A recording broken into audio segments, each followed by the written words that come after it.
myself, Travis Richards, as my first speech, Ice Breaker speech, on the topic, or the theme that I chose, Forever Young. My story begins in 1986. I was born in Ottawa, the city of Ottawa, on June 16. Looking back over the past 31, going almost 32 years, I reflect on the process of preparing this speech. Part of my reflection was on what has made me who I am today and what will define my tomorrow. For this reason, I would like to share with you my favorite pastimes, my ambitions, and my fondest memories. So my story begins a bit later, beyond 1986, in Jamaica, in a rural community called Pennance in Clarendon. It's a farming community, a rural farming community. My earliest memories are with my siblings, my grandparents, and my parents, who I had lived with. I'd often ride to the farm on a donkey with my grandfather. My grandfather had 5 daughters and no sons. And at the time that we lived with him, I was the only boy in the house.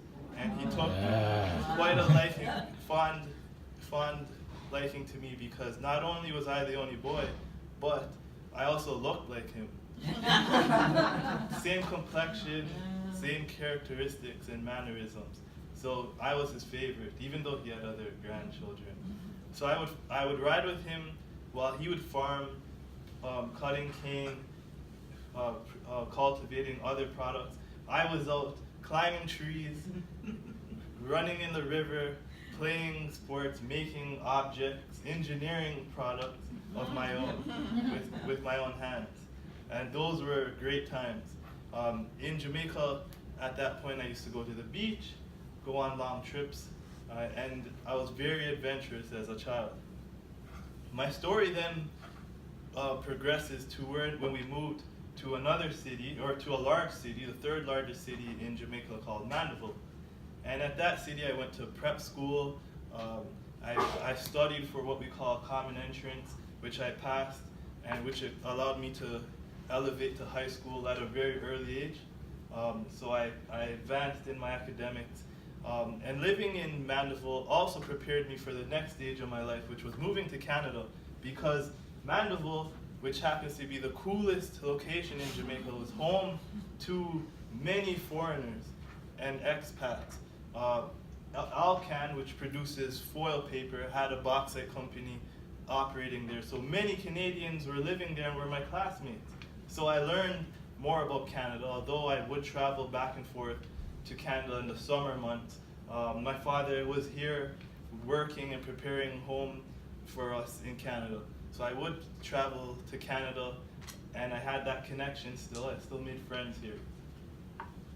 Now, the next part of my story was when I moved to Canada. What a change. I moved to Canada at the age of 12 permanently. And it was a tough time adjusting, just because the weather was quite different. And it stifled all the interest that I had. Loved being outdoors and adventuring outdoors, and yet I was stuck inside. And the biggest thing was Canada had so many rules I wasn't accustomed to. So I went to high school, and it changed a bit. Adjusting to the life in Canada changed, and I was trying to find my way.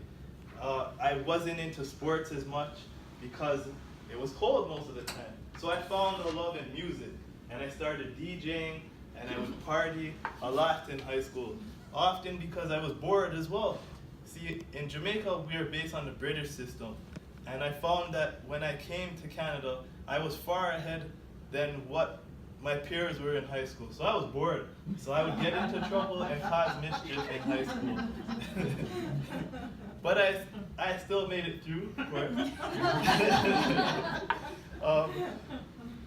And then beyond that, I got into university, and I continued. Because I partied earlier on, I didn't decide to move away for school. I already had a sense of independence.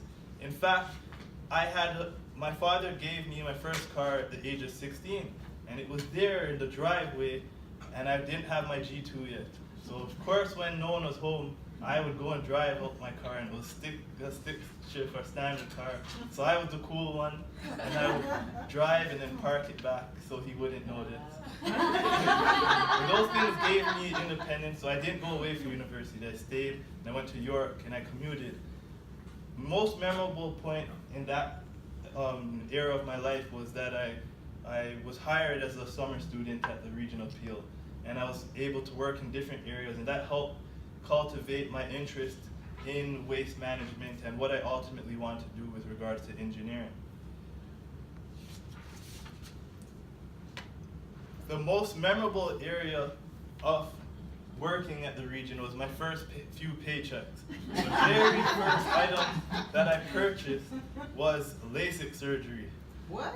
I used to wear glasses, and at this point I started getting into sports and adjusting to Canada, and I realized I had to tackle it head on, so I started getting into winter sports, skiing, etc. Wow. And glasses seemed to hinder me, so I got LASIK surgery. Now, with the quick story with regards to the LASIK surgery was, there were parents outside asking their children, why do you want to do this? Wearing glasses is fine. And I was listening, and they would ask me, like, why do you guys want to do this? And I said, it's just a long time dream come true. I went in, did the surgery, which lasted like a minute. Seriously, it was only a minute procedure. And I left from the operating room, and I pretended to be blind. So I walked out into the waiting room like this, and I stumbled into a wall. And everyone gasped out, and the surgeon said, oh my gosh. And everyone, the father was like, see, you shouldn't do it. And then I opened my eyes and I started laughing. Everyone was shaking their head and laughing as well. That's just to give you a sense of my humor. Anyhow, I discovered that life has a way of taking what you cherish as a child and making it insignificant as you progress into your adolescence and into other stages of your life. When really it is the core of what defines us, what defines our future, and what talents reside within us, or our genius talents perhaps that reside within us. So I set out as in my early 20s to embrace these areas and to hone these skills.